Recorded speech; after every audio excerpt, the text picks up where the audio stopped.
What's going on, everyone? My name is Marco, and this is the first video actually for this channel, Horizon Ops.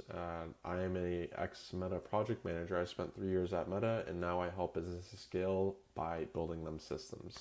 So primarily through operational excellence, automation platforms like Make.com, and no-code solutions or code. So using Python scripting. And just a quick plug, if you're making over 20K a month and you're having trouble scaling and you want to revamp your internal ops, your company ops with automations and operational excellence, feel free to book a call with me or my team with the link in the description for our website. And yeah, let's get started. So what I wanted to do with this absolute beginner tutorial guide was to give you an idea of the UI, so get started and know how to navigate around the platform, the concepts behind what Make.com really is on the back end, so what really is it doing, because I feel like a lot of people don't really talk about that in the tutorials, they just dive right in, and then actually building a automation with you. So we have Make.com here. This is what you'll see once you visit the website. I'll leave a link in the description as well if you want to sign up through there. And what you'll do is you'll just sign up. I'm not going to show you how to do that, but you'll end up seeing something like this. Now I just created this new organization, so it should be really similar. And so what Make.com is, if you're not familiar already, or you're a little familiar, is it's an automation platform. So it's just like Zapier, if you know what Zapier is, and it allows you to automate different processes and workflows by connecting to a whole bunch of different applications on the internet, and then using them in a programmatic fashion. But it's really much more simpler than that because you're doing it all through this powerful UI, and it's really, in my opinion, the most visually appealing platform to use. So you log in and you are brought to this window. You have your organization, that's just your top level container for your account. You have your teams, that's just, maybe you have a sales team, a marketing team, an internal ops team that you want to separate. You do that by creating new teams and adding them there. The subscription I'm not going to go through, but pretty much it works like Zapier. You have your different features through your different plans, and then you get a certain amount of credits that you could use. So every time you run an automation, you use a certain amount of credits depending on how many apps you're using or services, and how much data you're processing. So going down to team, you can actually see these credits. They're called operations, and you see data transfer. So the more data transfer you have, the higher you're going to be consuming your plan. User here, you're going to have different users, notifications. These are all set to on by default. Variables we won't get into, and then we get to scenarios. This is the bread and butter of your Make account. So this is the equivalent of a Zap in Zapier. And what a scenario is, it's pretty much you could think of as one process that's fully automated or fully done through this platform. So in this case, in this tutorial, we're actually going to be going through a templated scenario, which is something that's already done for you that you could just copy and paste onto your account.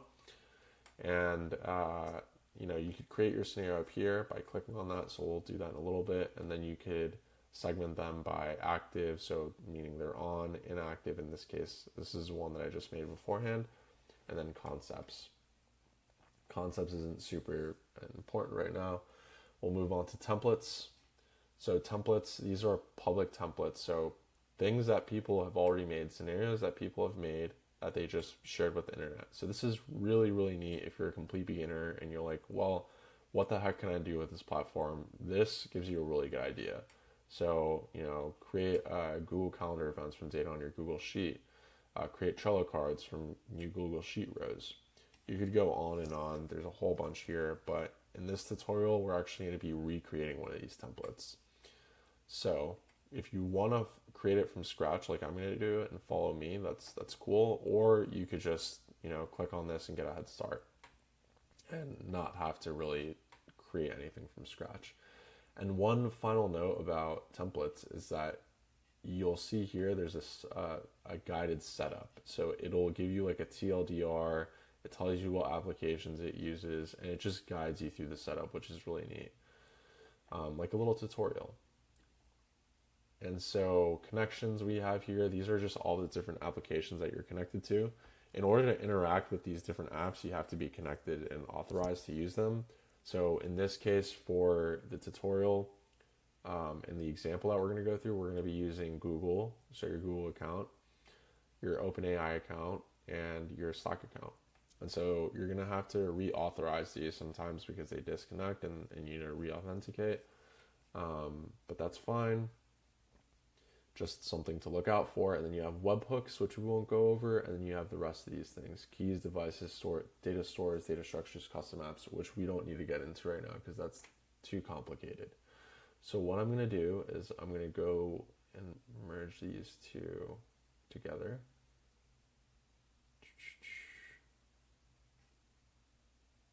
Okay. Let me make my screen a little bit smaller. So this is a Gamma app file or presentation. If you want this and you found it really valuable, feel free to click the link for the Gumroad in my bio if you want this. And so let's start from scratch and walk through this doc while we do this together. So we actually just went over what the general layout of the app is, and then we're going to create the scenario and go through the rest. So if you create the scenario, you'll see a little bubble come up, and then it prompts you to choose an app. Now, what the heck is an app? An app is it represents integrations with external services. So for example, Gmail, Trello, Slack, all these different third-party applications or platforms. And that's really it. It's just not the most top-level container within a scenario. And so within the applications, you have a group of modules. So if we click on Google Sheets here, you'll have all these different things that you could do with Sheets. And sorry, that was my cat. I don't know what he just did. You'll have all these different things that you could do with the Sheets. And so modules are just specific actions or things that you could do with that app. So if we're looking at the Trello app, we would probably be able to see the create board, add users, delete board, etc.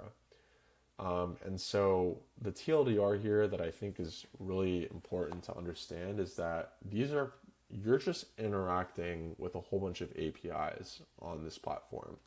And so what's an API, you might be asking? You might have heard about it, but if not, no worries. It's a set of rules and tools that allow different software applications to communicate with each other. So it just defines how requests for data and services should be made and how responses should be formatted. So if we're doing this outside of Make, we would have to be doing this with a programming language like Python or JavaScript. And we would have to define, how the different endpoints that you want to reach with this API. So we'd have to look through the documentation. We'd have to actually make the calls. We'd have to write the code for it. So by going through Make, you abstract all of that into this interface. And so the example that's really useful to think about for what an API is, imagine you go to a restaurant and you get sat down by the host, the waiter comes over, they say, "Hey, what do you want?" That is the interface. The waiter in this case is the interface between you and the kitchen, right? The person ordering and the person in the back making the food. So you make a request, you say, I'd like some pizza. The API or the waiter goes to the back of the kitchen, or in this case, the application that you're using. So, if we're going and using Gmail, we are the user in this case. And you could think of Make as this middleman that's communicating with whatever application you're using. So hopefully that's helpful. I think it's still important to understand that you're just interacting with APIs because this is how a lot of the web works. And in this case, this is why you're able to, use something like Gmail without having to go in and log in, because we're interacting with their APIs. And sometimes you might have to authenticate or log in with the API credentials. So I'll show you what that means in a second. But yeah, really all you really need to use, the stuff you need to use an API is the authorization and then the formatting and all that other stuff which make.com takes care of. So in this case, let's click sorry, I need to delete some of these. Let's go through and just see what we would be doing if we're trying to recreate that one template that I said. So just as a high level, what we're trying to do with that template is we're trying to look in our inbox in Gmail, and then we're going to summarize the email when a new email comes in with OpenAI. So we're going to prompt OpenAI to say, hey, give me a summary of this email, and then send it to a Slack channel. So that's the whole automation right there. So let's click here, and then you see all these different apps. Just a quick note: there are external services which you're most likely going to be using, but there's also internal or like built-in stuff. So you see a little built-in tag right next to it. This just means that Make created this for you. So it's a tool that Make created. So you see webhooks built in, tools, HTTP. It's a way of actually making requests to different services, Airtable, and then we're going to go back to Gmail because that's what we're going to be using. And you see that there's also a verified tag. And just as a quick note, usually in Make you could hover over stuff and it gives you more details. So in this case it actually does. Verified apps are created or reviewed by Make. That just means it's legit. And then you have all these different modules, like I said. Modules are just things that you could do, and there's different types. So we'll be getting into that different type. There's different types in a second, but we're just going to click the one that actually starts off this scenario. And before we do that, we're going to do some stuff here just to get familiar with how you can actually interact with these different modules.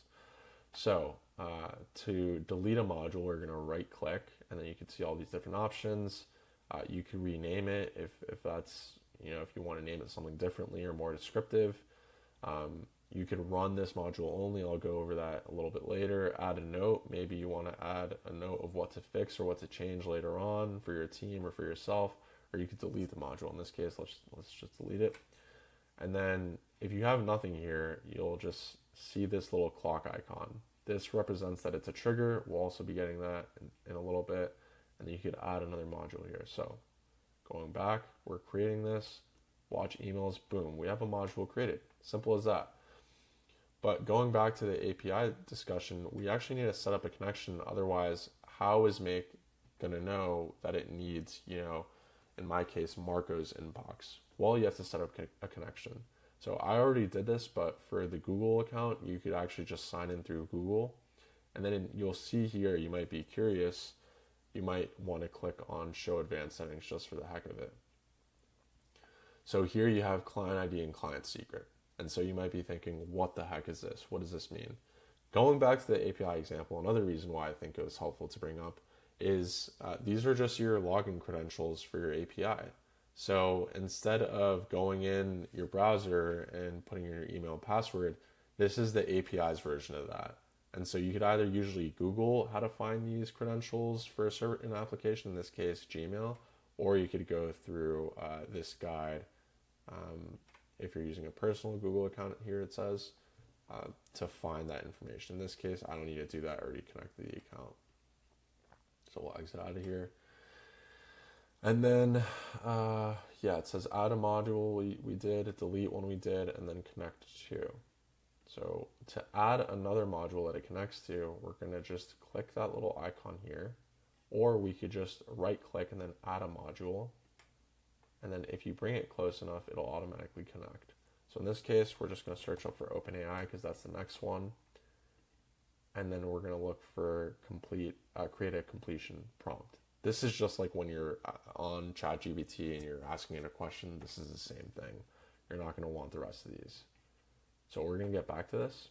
But you could see here, how do you know that it's connected? You see that there's a link between them, and this is actually called a link. And if you right click, you could set up filters. You could unlink it. So if I unlink it, that means, it's no longer connected. You could relink it by just dragging it and connecting it right there, having them touch.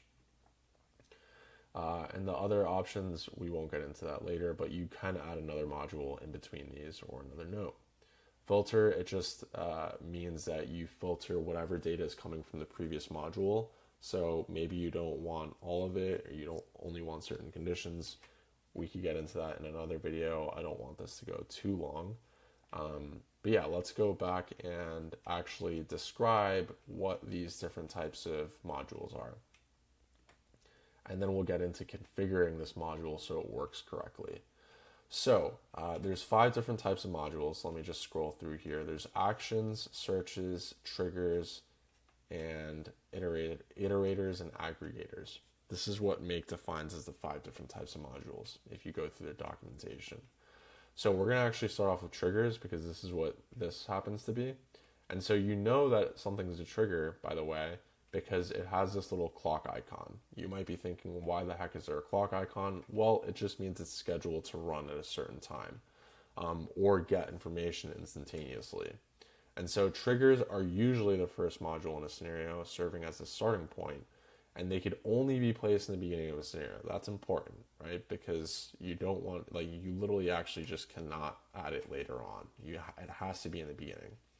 And so there are different types of triggers, including polling or instant triggers. And so what triggers do is they watch for changes from a service. Or when I say service, or when you read service, if you're looking through the documentation or watching other videos, it just means an application. So in this case, our service is Gmail and OpenAI.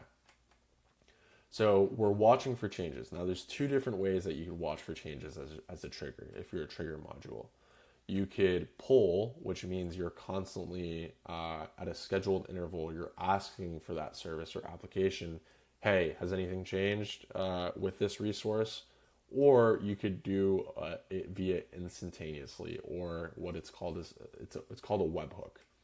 And this is pretty much an API getting information versus a webhook. They're technical terms. I'll create a video explaining these in more detail, but I've already explained what an API is.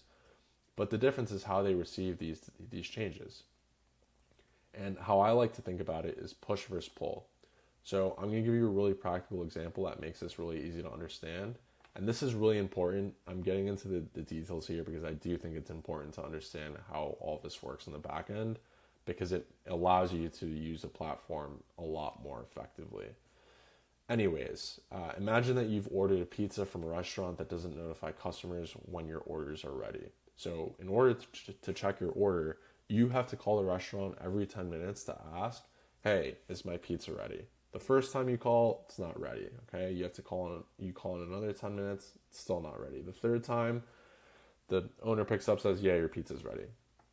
So this is like repeatedly asking for information. And so the same thing happens when you're polling.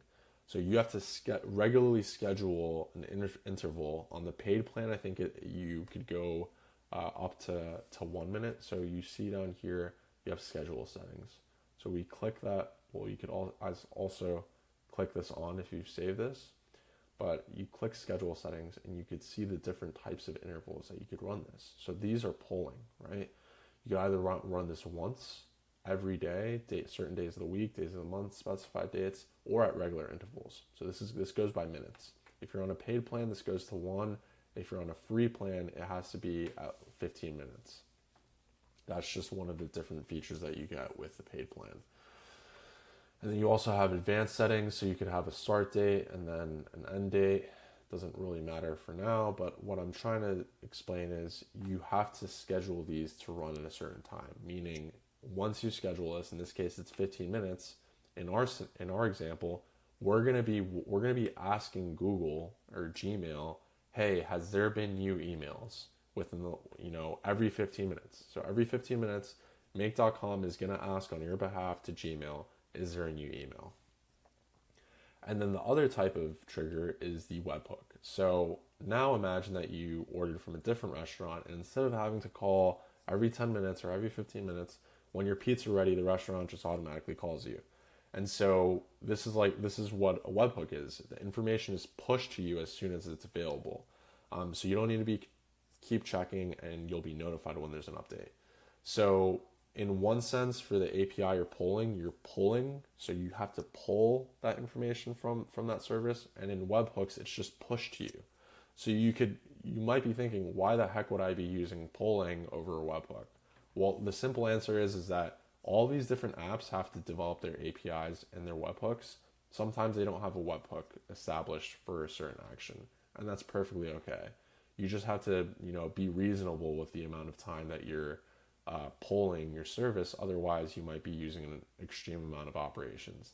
Now, you could get into the weeds of how to, how to optimize your operations, but we won't be doing that in this course. And I think it's better to just start and then get to that later if you get a lot more advanced. But anyways, those are your triggers, and they're usually the beginning of something, because you can imagine you want a process to kick off once something has happened or once something has changed. So maybe you want to create an onboarding system. A client just signed an invoice or sent you an invoice. That's a change that just happened, and so there might be criteria like a client signing a document or sending you a completed invoice that kicks off the rest of the onboarding process. So once you get that invoice, then you add them to your Slack channel, you send them a welcome email, you send them a care package from Walgreens, whatever the hell your process is. I don't think Walgreens is on here. not that they should be, but you get the point.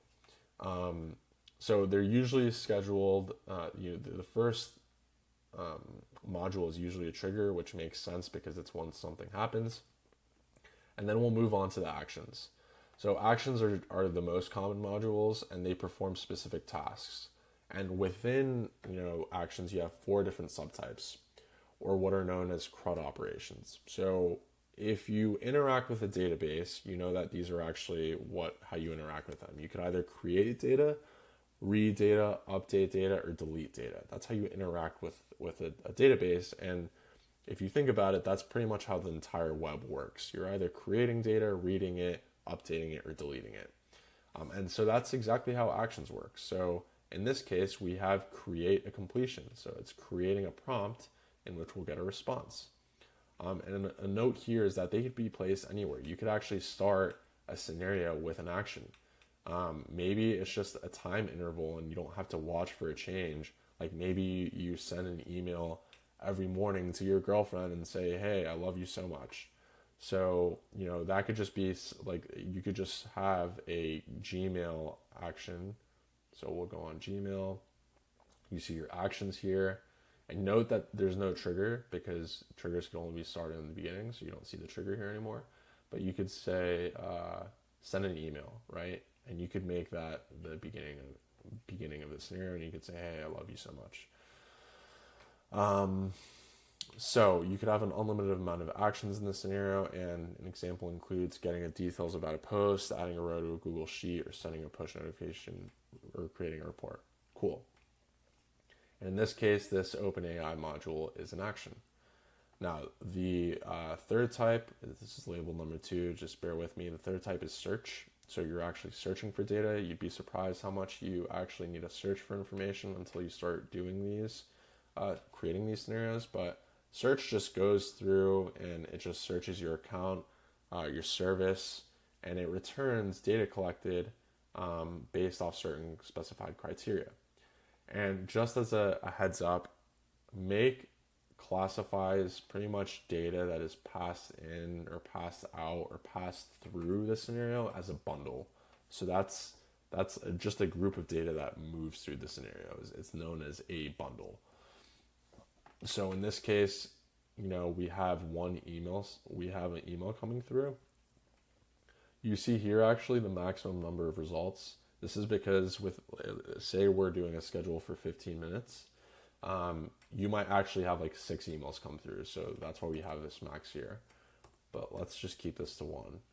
If the whole point that I brought that up was for if you had 3 different emails come in, they would be considered 3 different bundles, because within those bundles you have like their subject, the sender email, the content of the email, etc. But anyways, searches could also be placed in the beginning, middle, of the end, just like actions. An example here might be search performed within a database or spreadsheet to show all the users over the age of 30, returning multiple bundles. So for whatever reason you want people over 30,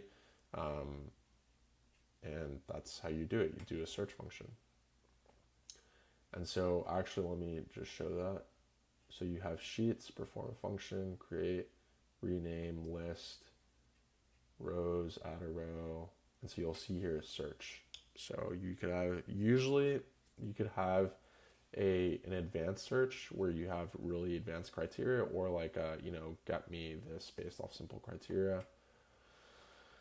And then the last types of modules will be iterators and aggregators. I'm not going to dive into this too much because it might be a little bit confusing as a complete beginner, but iterators extract items from a list or group and separate them. So maybe you have a group of emails and you want to separate them, or a group of attachments within the email. So you separate them that way. So here, 3 attachments, and you could split up into 3 individual items. That might be because you might want to, send those different attachments to different places. So, yeah, and then you also have aggregators, which are the opposites. They combine individual items into one big item, and the use cases for them are different. You want to do them at different points. We're not going to show that here, but let's actually go in and configure these bad puppies. So this is just a to-do for you. You could go in and create a new scenario, or you could just follow me what we've been doing here. So to remind you, we are going through Gmail. We are watching for new emails, any new emails, and then we're going to create a summary of it, and then we're going to send it to a Slack channel. So this is actually how you configure and connect the modules.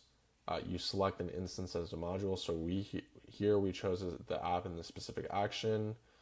We configure the modules. So all configuring means is just making sure that the module is set up correctly. If you don't, that you're gonna have errors, right? In this case, we don't have anything set up here. We did not press a single thing besides one here, but that was already actually set. Same thing with this. And so you notice here, module is not set up. You'll get these error messages. And Make is actually really good about reminding you about these error messages. But let's configure it now. So the folder, we're going to be doing, if this ever loads, all mail. We're going to have a simple filter here, criteria. We're just going to get every email in this case. We don't really care which one, but just to show you, if we go to show advanced settings, we could, filter or search this by the sender email. So maybe I wanted a specific email to look out for, specific subject.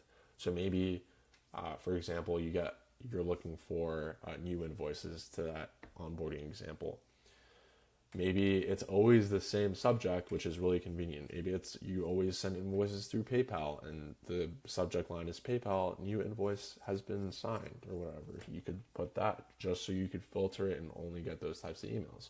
Or a search phrase, same idea, but that's for the context for the whole thing. Then you have mark email messages as read when fetched. In this case, we're going to be doing now. Depends what you want to do, but in your workflow. But this just means that if you go onto the Gmail application, you sign in through your browser, it won't be like read already. So we're going to exit out of that. And now, you had to have done this connection already, which hopefully you did a little bit earlier. We're going to click OK. So now, since this is a trigger, we're going to have to choose where to start. So from now on, this means any email that comes in afterwards, emails after a specific date. And so we'll do yesterday, so we could get emails, or we just do all emails, or the first email. We'll do that. Cool. So congratulations, you configured your first application. That's the equivalent of setting up an API call to do a certain thing. You're pretty much a high-level programmer now, so congrats. So the next thing we're going to do, and we notice these two are already connected, like I said.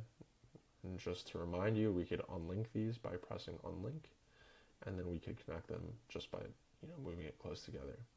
Some other handy-dandy options here.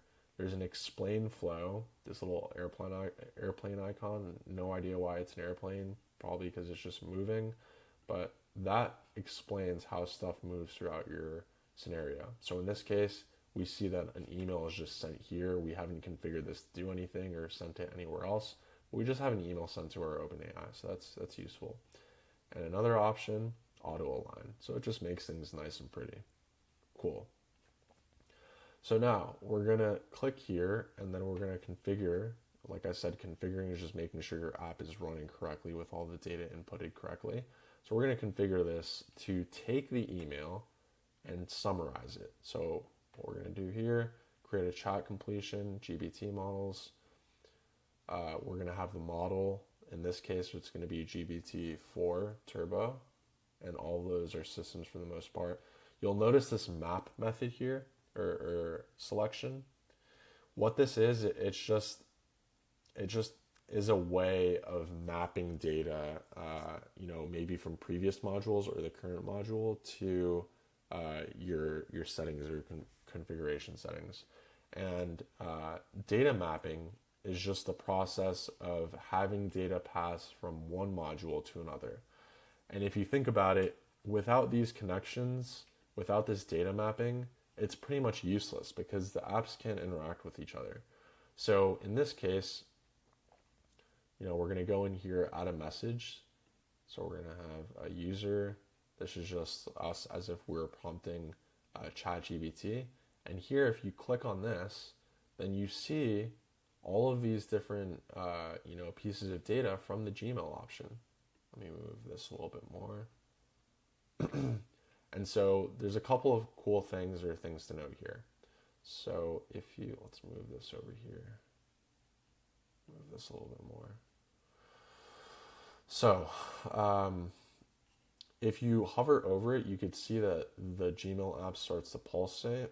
And the reason that that's useful is you can imagine a scenario with, 50 or 30 or 10, whatever, a lot of different modules, and you're like 10 down, or you're at the last module. And you're going through all the data because at that point you'll have, 10 of these different applications data. And then you'll want to see where is it coming from. It might get really complicated and you'll just, hover over it and then you could see where it's coming from. So that's useful. Another thing is you'll hover over it and it says what type of data type it is. So in Make, there's different data types. I think it's somewhere down here.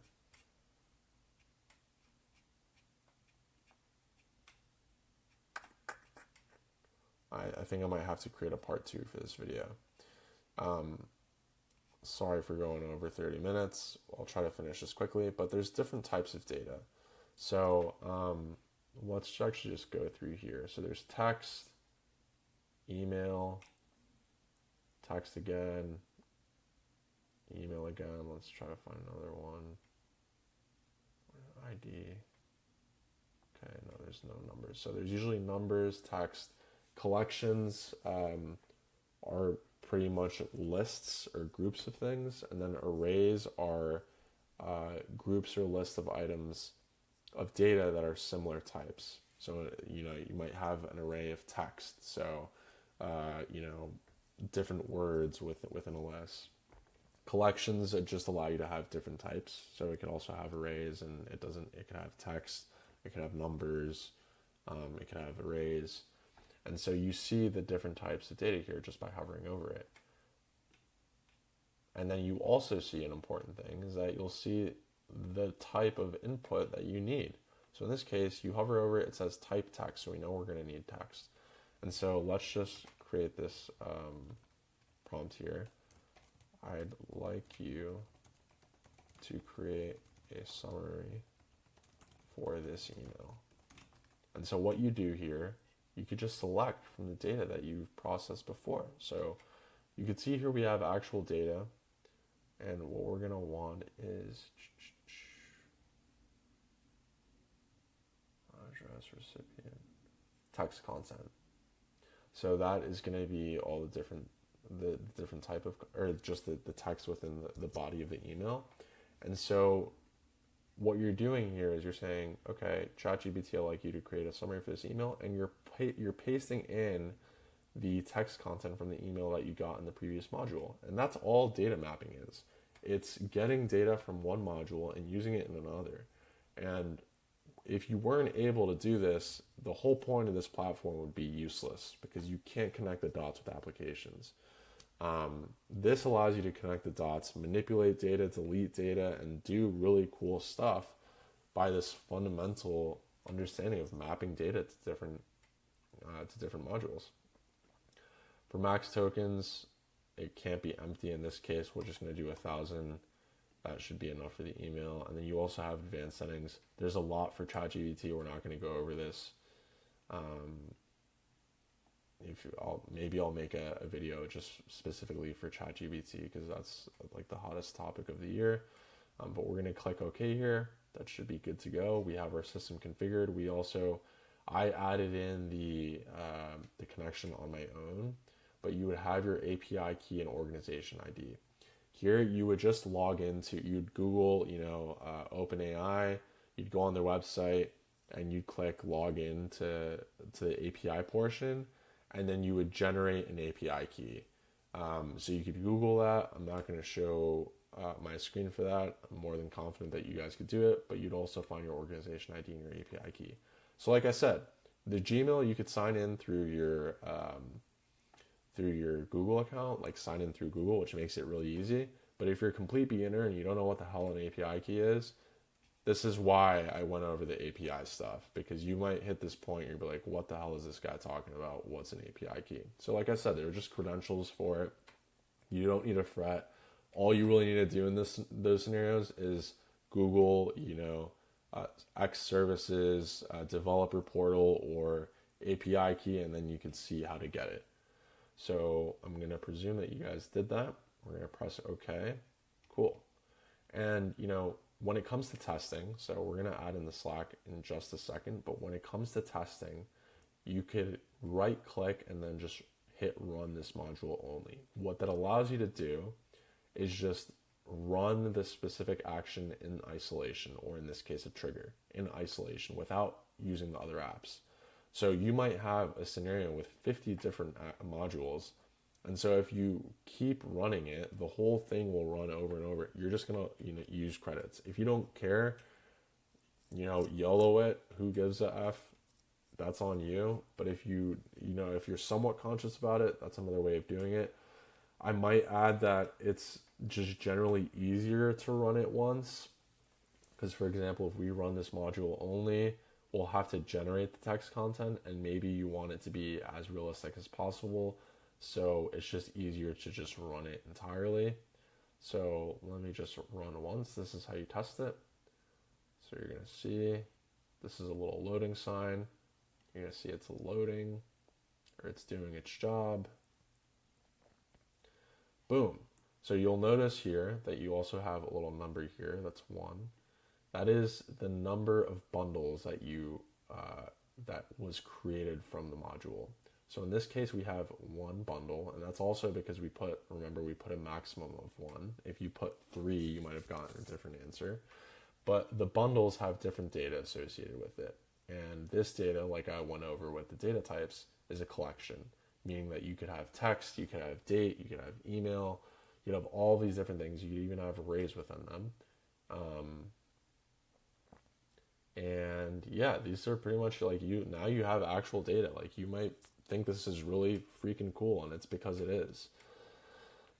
You literally got data without having to log into the browser and scroll through your inbox and click on the respective email. You got data just by this, which is awesome. And you might notice a little plus sign here.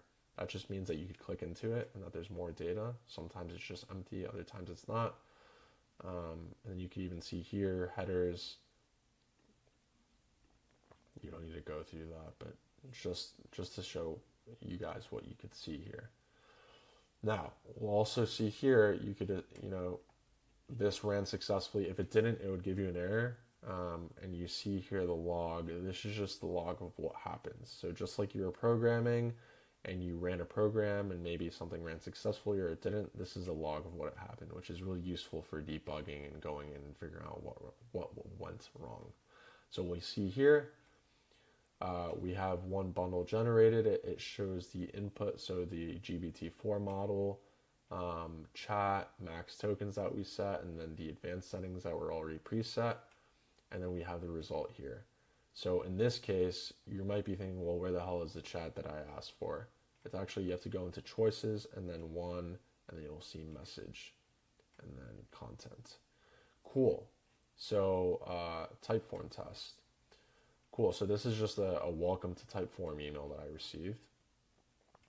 And so now you have the whole summary here. So without having to log into either Gmail or OpenAI on your browser, you got all this data just from making some clicks and configuring some stuff, which is freaking awesome.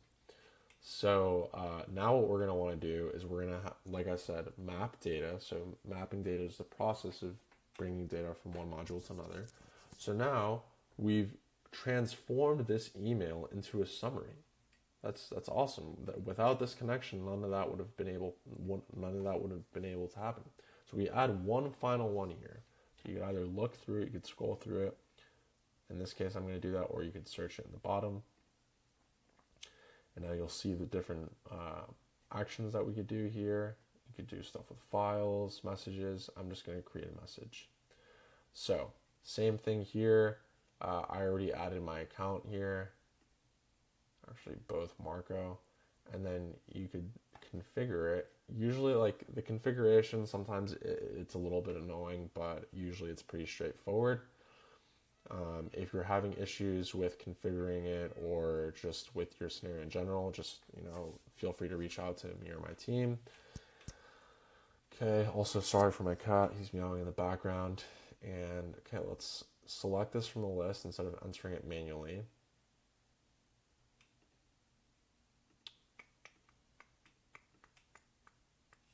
Select the other one here, public channel. So I created a Slack channel just for Slack workspace just for YouTube. So we're going to select all YouTube tutorials, text. Now you see here, so like I said, if you hover over it, you can see it pulsating, and you do the same thing. Oh, don't want to go back. You can see it pulsating as well. So you can imagine how complicated this could get, and you could collapse them if you want to see the other ones. How complicated this could get if you have like 10 of these or 15 or 20, etc. So we already know where this data is coming from because we clicked here and we found it by just clicking through stuff. So we're going to do, I have to do this again.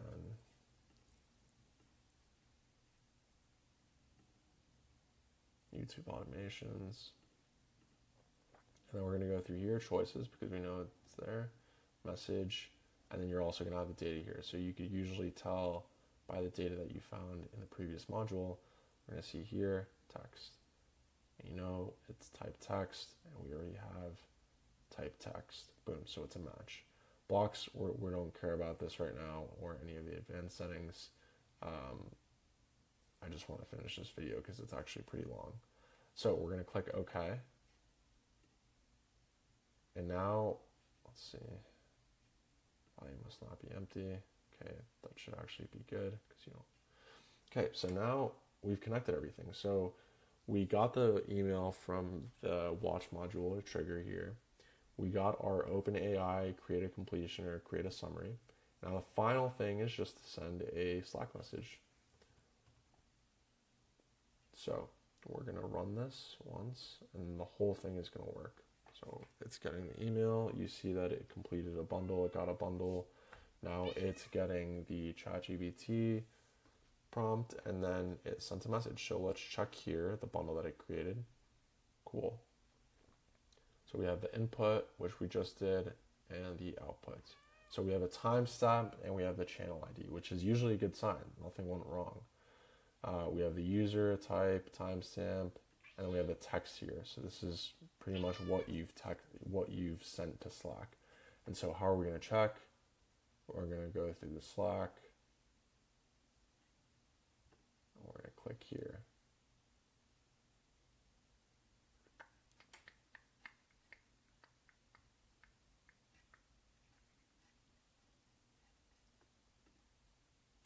Okay, so I want to make sure that this is actually the same data.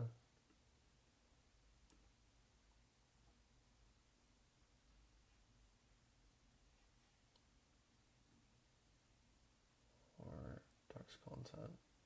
Okay, so this is actually, sorry, I just got confused.